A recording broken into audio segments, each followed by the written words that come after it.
ñuy gën a xuus ci fond livre bi ñu ñëw ci forme bi tuuti photo bi nga def à l'affiche Ousmane Sonko la ñu gis ak Macky Sall. waaw Macky Sall c'était un candidat un président sortant il n'était pas impliqué moom itam directement.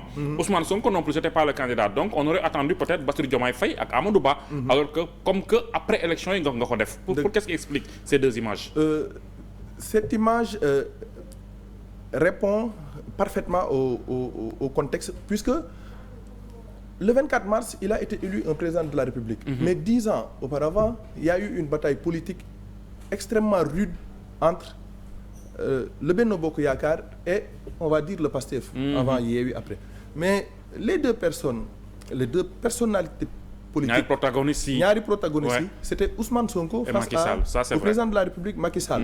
Donc nous ne pouvons pas analyser. Nous allons analyser mais nous ne pouvons pas canaliser le process qui a mené à l'élection de Bassirou Diomaye Faye dañoo jéem a analyser toute la bataille politique qui a duré quand même 10 ans. Donc c'était plus logique de mettre là les photos du président de la République sortant qui n'était pas candidat et de Ousmane Sonko qui n'était pas aussi candidat. Mais c'est eux deux qui ont choisi leur candidat. Parce que ñoom ñaar kenn ki pare na ak sénégalais yi keneen ki commencé gul ak sénégalais yi bon bu ma nee pare na mooy il n'était pas candidat en 2024 mais ñu bëri par sa démarche sa façon de faire dañuy soupçonner que ne il a l'ambition de revenir pour plus tard ndax même avis bi nga ci am wala. Je vais te dire quelque chose boo xam ne dina la surprendre le 23 octobre 2023. La première chronique bi ma bind j'ai dit sauvons le candidat Ba.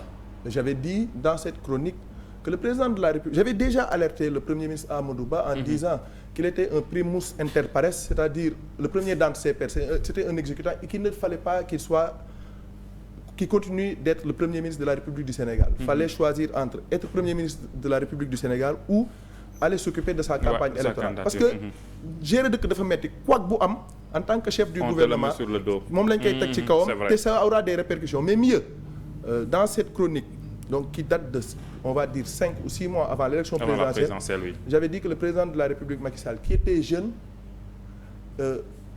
n'en avait pas fini avec la politique et que la victoire du candidat Amadou Ba pourrait sceller son avenir politique. L'éloigner davantage. Parce que donc il n'avait pas intérêt à ce que son candidat gagne. Bon, c'est une analyse parce que analyse là mais aussi vu les faits, il l'a pas soutenu du tout. En tout cas les faits, bon, je ne dirais pas soutenir ko parce que je ne suis pas dans le secret des dieux, c'est lui qui l'a choisi, mais ce qui est sûr et certain mooy que ni bon les actes qui ont été posés après montrer que réellement l'APR a joué contre le candidat Amadou Ba mais que le président de la République Macky Sall en tout cas dafa seetaan parce que gisuñu ko benn yoon non seetaanul sax dafa jàppale les autres parce que sortir le candidat de l'opposition en pleine campagne électorale ak son mentor Ousmane Sonko à 10 jours de la présidentielle ñuy arranger foule yi loolu aussi bu dul jàppale l'adversaire lan la.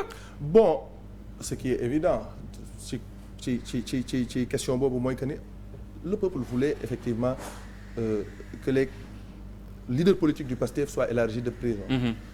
Et bon ça a été fait avec une loi d'amnistie donc naturellement le jour bi ñuy génn boo gisee liesse populaire bu leen topp da ngay xam ni l'élection était quand même jouée d'avance c'était perdu donc c'était ça mais pour revenir un peu le président de la République Macky Sall boo seetloo ci même Amadou Ba bu muy nekk premier ministre moom mu nekk président de la République boo seetloo les agissements à chaque fois qu'il venait il noyait le premier ministre moo tax ma ni sur le plan stratégique c'était pas trop en tout cas stratégique pour le premier ministre de rester dans l'attelage pour vous donner raison même après l'avoir choisi comme candidat de Benno Macky occupait encore les devants de la scène moom la ñuy investir moom la ñuy pas investir moom la ñuy wax turam moom la ñuy joxaat parti bi on parlait que de lui loolu aussi mbir la yoo xam ne boo comme ni nga ko waxee dafa doon nëbb carrément le candidat de Benno donc loolu moo taxoon ma jàpp ni le premier ministre j'avais alerté par voie de presse warul woon continuer de rester chef du gouvernement